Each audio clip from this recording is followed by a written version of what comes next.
Sometimes it's good to just dance. Welcome to the Good Stuff Family Podcast. I'm Dawn Kendrick, and I am so glad you're here.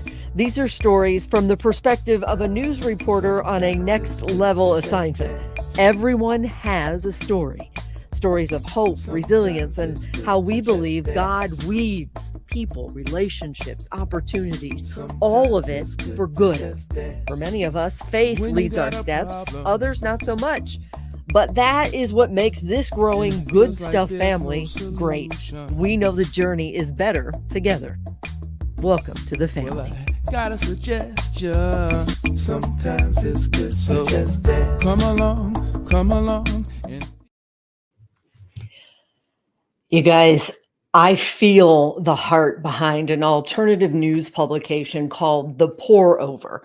I feel that passion on a personal level from these people who have felt compelled to change the trajectory of what constitutes quality, honest, fair news with a good news perspective. How about that? As in the original good news is what I'm talking about, the Bible, the living word. The Pour Over is the news of the day with a good news from God perspective. It's genius in its simplicity. And for me, it is like balm for headlines that hurt our hearts.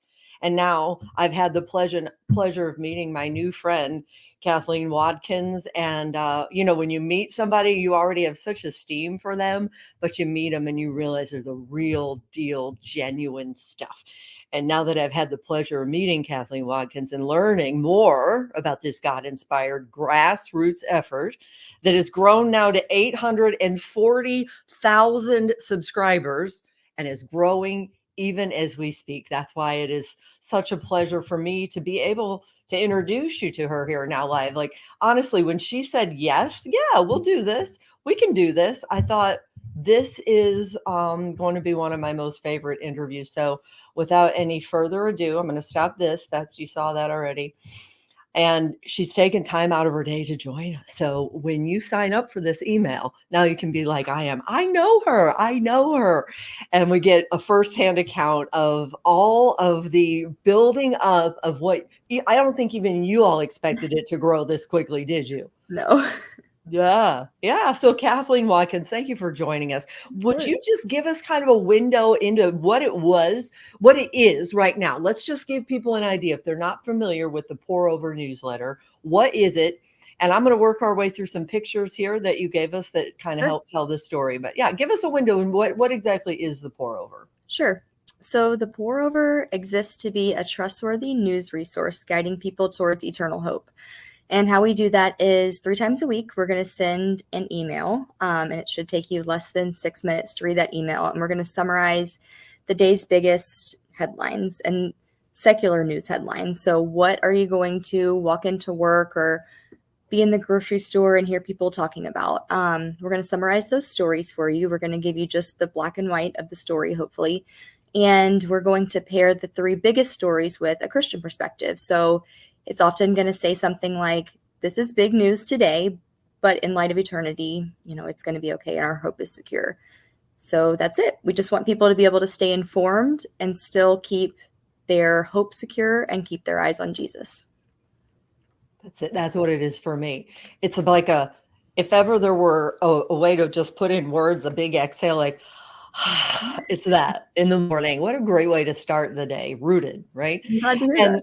And so Jason Woodruff, let me just show really, he was the one. Tell me before we show, I found a little clip from him that I'm going to run, but give us a window into his heart and soul. He was just tired of seeing these headlines, right? And it just started with newsletters to his friends, little emails. Yeah.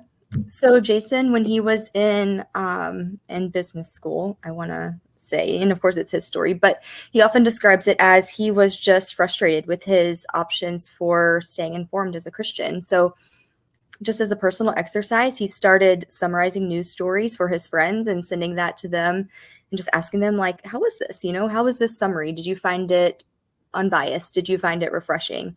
And then pairing it with reminders to stay focused on God, to stay focused on eternity.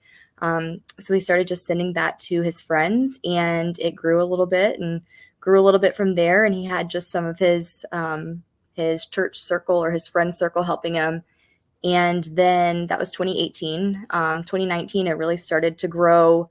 By the end of the year, we had like 2,000 subscribers.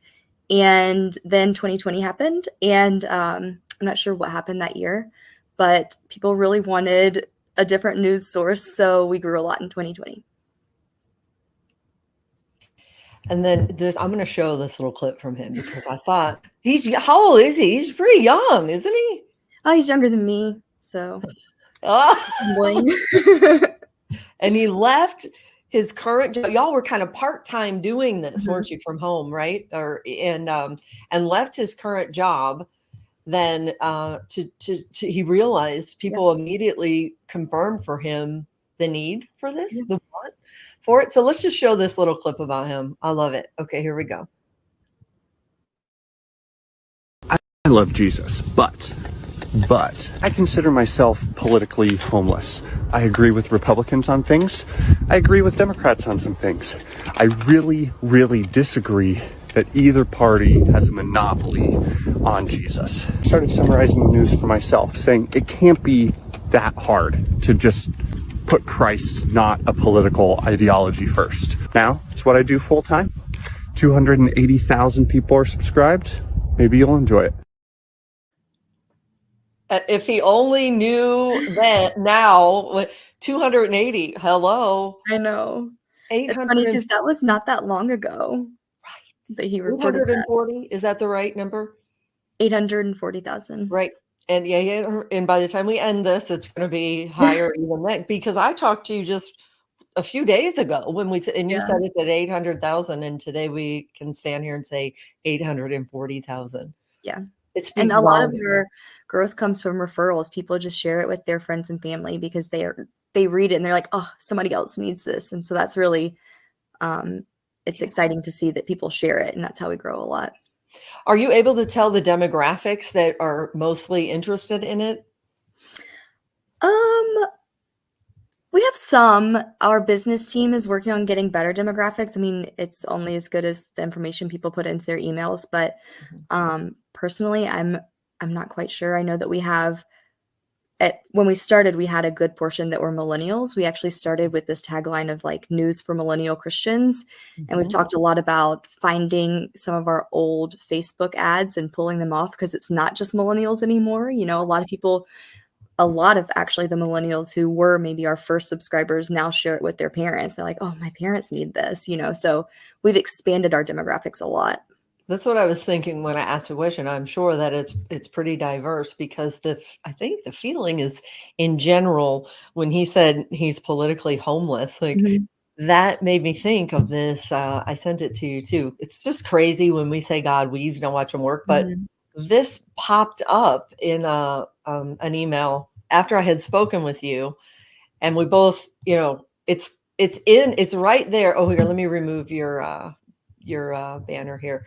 So I wasn't even aware of this Bible verse, but Proverbs 4:25-27, let your eyes look straight ahead. That's what I keep saying, Kathleen, nowadays. Like, I'm staying in my lane. I have to look up, just up, and not to the side. Literally, I've been saying that for weeks right now.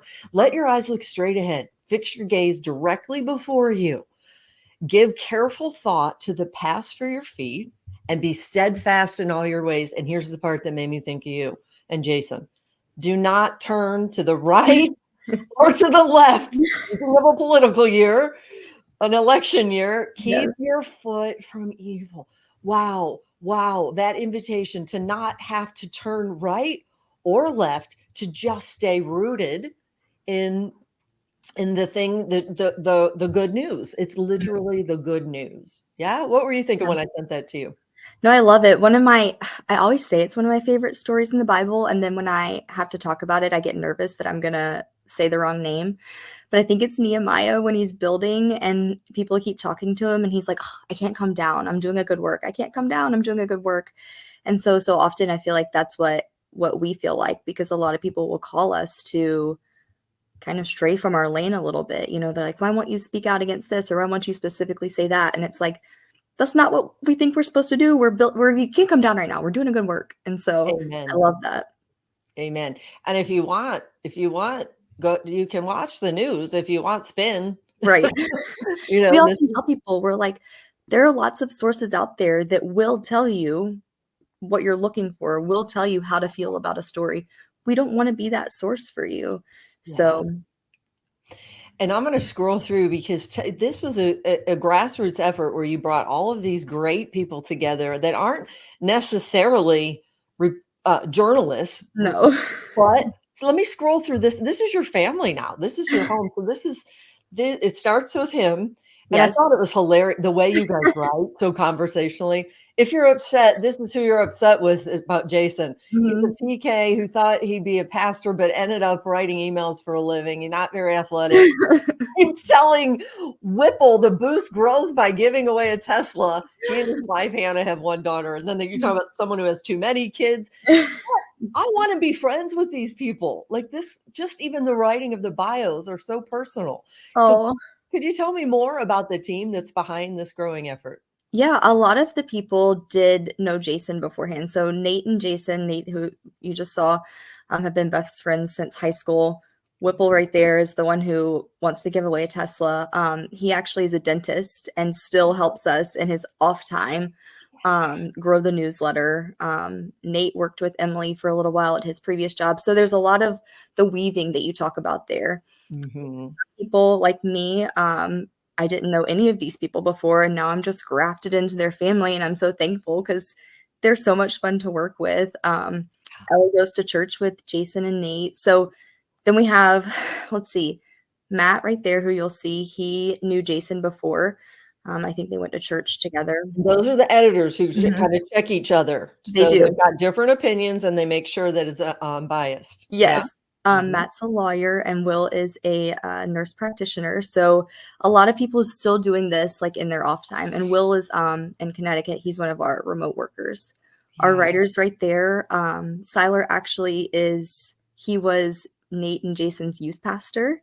But I Wow. know. But Okay. Steph, Zan, and Jasmine are all people that have applied for a writing position and been able to join our team. So we didn't know them beforehand, and then you saw my mom's on there, so I brought her into the fold. That's why. Right. Even your mama. That's just so She cool. went from just looking over my shoulder, proofreading my work, to now doing it and getting paid. So she's happy. So great. And like you said, for a long time, you were able to give us some pictures right before we started. For a long time, y'all were working Mhm. remotely. Like, this looks familiar. Yeah. Speaking of 2020, when we all started to learn this format. Mhm. So, but this is huge sign of progress. Is this the right one? Nope. One moment, please. Because I didn't have a chance to label these. It's where it's under, you guys got a brand new, didn't you just you just moved into a brand new space? We did. Within the Mhm. last month, we got an office in Iowa Yeah. City. So we're pretty spread out. My mom's down in Alabama, and like I said, Will's in Connecticut. We have some people in Wisconsin, but there's 6 or 7 of us who are within driving distance of Iowa City. And so we plopped an office down, and once a week we try and have everybody in the office just to So great. laugh at each other. But as cliche as it is, I can tell by these pictures that it really is like family, isn't it? It really is. is. To work for someone who you admire Mhm. and to be doing something. Tell me about this. I loved when I talked to you. Mhm. It's as much a calling, isn't it, for you, as it is a career? It is, but I don't think I knew it was going to be. Yes. You and I talked about, I Mhm. had 2 jobs. I had what I thought was my career job, and then I started just helping out with the pour over, and it was something fun. Like, as you can see, we have fun. So I just started helping out in my off time, and then we started to grow, and we were able to pay anybody who was contributing a little bit. And Jason started talking about, me playing a bigger role, and what if I went part-time? And so I had the capacity to do that, to go part-time and still have a full-time job. And then he kept telling me I should just go full-time with them. And it felt like a hard decision, but, I was prayerful about it and asked, for discernment. But it wasn't until my daughter was born, my second child, that I was like, all right, I think I should have 2 kids, 1 job instead of 1 kid and 2 jobs. And it felt like a hard decision, but gosh, in hindsight, I don't know why it felt so hard. It was obviously something that God was behind, and something that God was weaving. And it's been kind of a lesson to me that if you feel that, like I tell people often, if you're questioning something and you're like, God, is this the right decision? I'm thinking about this. Is this the right decision? Sometimes I feel like God's like, bro, I wouldn't have put it in your heart if it wasn't what I wanted you to think about, Not all the time, but sometimes. I was about to say, Kathleen, anyone listening to this who can relate, guess what? I relate. You're totally speaking to my heart and my soul right now, coming from a career in broadcast news and trying to tell the good stuff stories. That's it. Like, so who else needs to hear that, y'all? That's our hope. That's our prayer, is that these words, your story, my story, our stories for his glory will reach somebody who's on that pivotal point and just, what is it? Less of me, I say, more of you. Like, what do you want? What do you want? But when he puts it on your heart, thank you Right. for confirming that. When you have conversations with God and he speaks, yeah. And oh, go ahead, please tell me what you're thinking right now, because I want to do a quote from you too. But what, No, don't I you was going agree? to say, Yeah. sometimes I give my daughter like a snack and I hand it to her. I Yeah. open it and I hand it to her and she's like, can I eat it? And I'm like, yes, I gave it to you. And so I just feel like often that's a little check for me. I'm like, how often do I do that to God though? Like he'll put something right in front of us and you're like, is this for me? And he's like, yes, I put it right in front of you. So, oh my gosh. I feel like I need to end this now and go call some people who I feel are like right before me. So you inspired me. Yes. To reach out. And that story about the guy who was on the roof and it was flooding, and remember there's a helicopter. He said, no, God's going to save me. And after like 3 things, remember, and he went to heaven and he said, I thought you were going to save me. He said, well, I sent 3 things, and you didn't. So I love that you shared that from your personal. It's not just like some anecdote, it's your story. I love that. And you had said when we were speaking on the phone, in hindsight, why did I even fret about where God was moving me and calling me? Yeah, it's true. Well, I just hope those words settle into whoever needs to hear it. I wanted to ask you about, do you have any idea what's led to the growth? I know you said a lot of people share. What is it, do you think? Do you think it is distrust? Do you think it's even discussed with mainstream media? Or is it really a world that's craving something bigger than this world?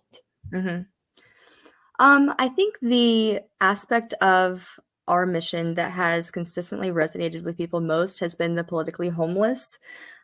We did a big ad campaign kind of testing that to see if it did resonate with people. And so many people were like, yes, this is how I feel.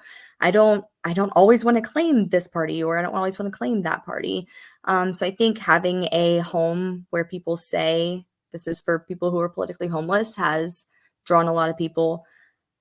I don't want to say that it's all distrust, but I know there's some distrust out there. I think that we are human and we are going to get stories wrong or say things in a way that we didn't foresee as being perceived a certain way. We're not going to always get it right, but we do truly want to give people the biggest stories of the day, give them the information they need to understand it.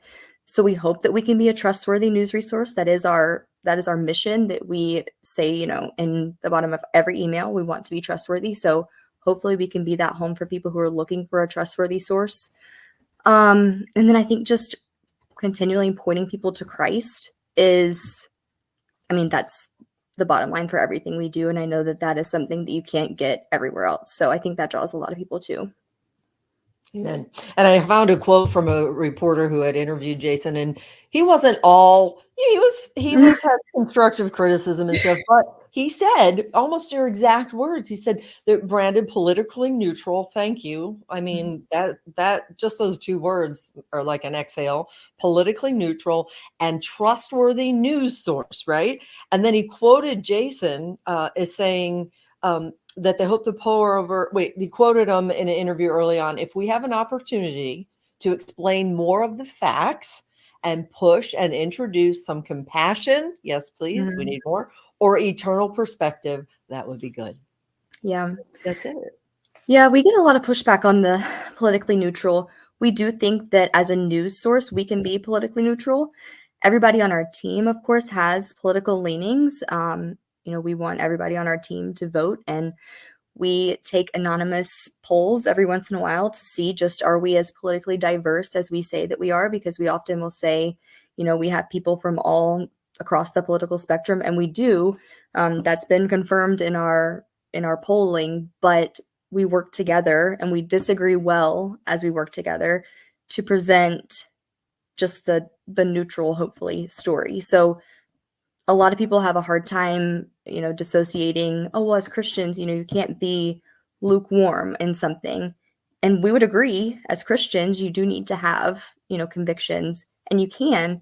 But as a news resource, the pour over can just give you the story so that you can make your own decisions about whatever the story is.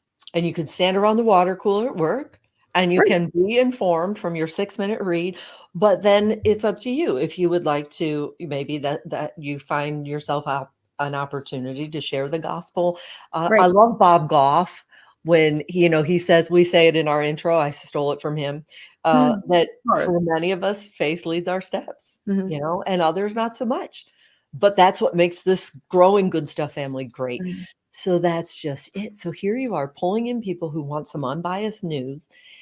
And what happened with me with Bob Goff, I was like, I'll have what he's having. I wasn't pushing it on anyone. But Mhm. if you could be so optimistic, the balloon inflator, he calls himself, really humble. Yeah. And I just think, and we say 840,000, sure, that's the number. But even if one life, think about it, if Right. one person is tempted to say, I think I'd like to have what they have. That's Yeah. kingdom building, isn't it? 100%. One of my favorite, I would say our favorite, but I'm sure everybody on the team has their own. One of my favorite Christian perspectives that we'll do is saying, as Christians, we have an opportunity to respond differently to news stories. And even my pastor this past week was talking about just the responsibility we have as Christians to represent Christ well. So how can we represent Christ in our reactions to news stories? Of course, we need to have convictions, but is yelling your convictions at somebody going to get them to Christ, or is reacting differently going to get them to Christ? We, as a team, have talked a lot about being seed planters. Are we just, we're not here to convert people, from point A to point B into Christians. The Holy Spirit has to play a role in that, right? But we are here to plant seeds on responding differently to the news. So we want to do that. And I love so much that you're a mama, and yet you found this. You have like the little baby strollers behind you. Right. You noticed that. But this is what makes you so great in all those people who he showed, real, raw, genuine, authentic, and vulnerable people who are sharing. Again, Bob Goff, I sound like I work for him, but he says to find the people who are adjacent to what your heart's doing, what you want to do, what your goals are, and then align yourself with them. That's what y'all have done. You've aligned so perfectly. And I just, I think the world of y'all, and I love what you're doing. And I thought, is there anything else you'd like to add at all? I don't know. You're putting me on the spot a little bit. I think that just, you say something about me being a mama, and one of our values we were talking about earlier is family. A lot of us at the Pour Over have young families, and I think a lot of what drives people to be a little bit fearful in light of the news is being fearful about maybe what's happening in the world in light of your kids growing up. I think that it's a good challenge for us as parents to think about how we're responding to the news, because our kids are watching. So for me, that's one of my, personal areas of opportunity is how can I, in light of anything and everything going on in the world, not only be a good reflection to anybody I interact with, but when adults aren't around, how am I reflecting Christ? What are my kids seeing? Am I stressed out at home because of stuff I'm hearing on the news, or am I anchored in hope and able to still be joyful around my kids, I'm glad I asked that, because I feel like you should drop your mic right now. That was great. It's so true. Anchored in hope. Hope is everything. And for us, hope, the great ambassador of hope is Jesus. He just is. And for us to be able to emulate him, the world would be so much better, if we could even just start to, so that people see everything he stood through, stood for, like hope, patience, Right. forgiveness. Wow. And not that Imagine. bad things aren't going to happen. We say Right. that too. Jesus didn't promise, that every day would be good. He actually said the opposite, but we can still have hope, and figuring out a way to emulate that, like you're saying, emulate that we can have hope in light of whatever circumstances, and that we can, our 4 pillars are eternal perspective, choose humility, above all love, and be doers. So in those 4 pillars, how can we emulate hope to other people in light of whatever's going on? You're speaking my language. Will you say those 4 pillars one more time? Sure. Eternal perspective, choose humility, above all love, and be doers. I mean, That's it. it's 4 pillars, and again, in the simplicity of it, and we get lost. We get Mhm. lost in looking so many places. If we could just focus on those, which reminds me to let's do this before we wrap up. This was just recently. Come on, I want to work for somebody. Wouldn't it be awesome if every corporation had this in the boardroom? You want to read it for us? Sure. These are non-negotiables. We always will invest in families. I don't know what the apple is. I didn't even see it. I didn't see it first off because it's in Don't different remember. handwriting. Someone's hungry. There had to have been something really poignant about it, but we invest in our families. Faith is non-negotiable. Levity, we want to be able to have fun when it's appropriate. Dignity and respect, we're not going to disparage anybody on our team, anybody we're writing about, any of our readers. We want to treat everyone with respect. Humility, we want to disagree well, whether it's with people who are giving us feedback or within our own team. We have empathy. We pursue excellence. We are generous. And we're bold. We wanted to add that one. As you can see, we're authentic. So these are things, when we got together earlier this year, we wanted to really outline what are the things that are non-negotiables for our team, because we are still growing and we're still young. We're a young team. So we wanted to go ahead and have that outlined. And I really like what we came up with. I feel like we should all pray for that those would someday be non-negotiables for running for office and for campaigns. Can you imagine? Let's just put all those words with us, in the light of running a political campaign. We will invest in families. We will be faithful. We'll keep it light. We're going to serve with dignity and respect. Ooh, wouldn't that be nice, right? Humility, all of these things, empathy, excellence, generosity, all the things that we feel sometimes are lacking. But guess what? Guess what? The stories are out there, like your own story. They're out there. People who are uplifting, encouraging, and inspiring, who are being the good stuff in the face of the stuff that ails us, basically. That's the encouraging word. Yeah. And I thought maybe let's put this picture up quickly as we wrap this up of Jason Woodruff. I thought this was a great quote. He says, "We believe in objective truth. We believe that there are often right and wrong." And this is from the quote from that article that I saw. He said, "There are many times when our entire staff agrees on a specific issue, but that doesn't mean that we're going to only present that side. We trust our readers to be able to be discerning. That neutrality is built on the hope that Christians avoid, quote, falling into culture wars that promote hate of the other group." Wouldn't that be awesome? And instead, seek greater understanding and love for political enemies. What?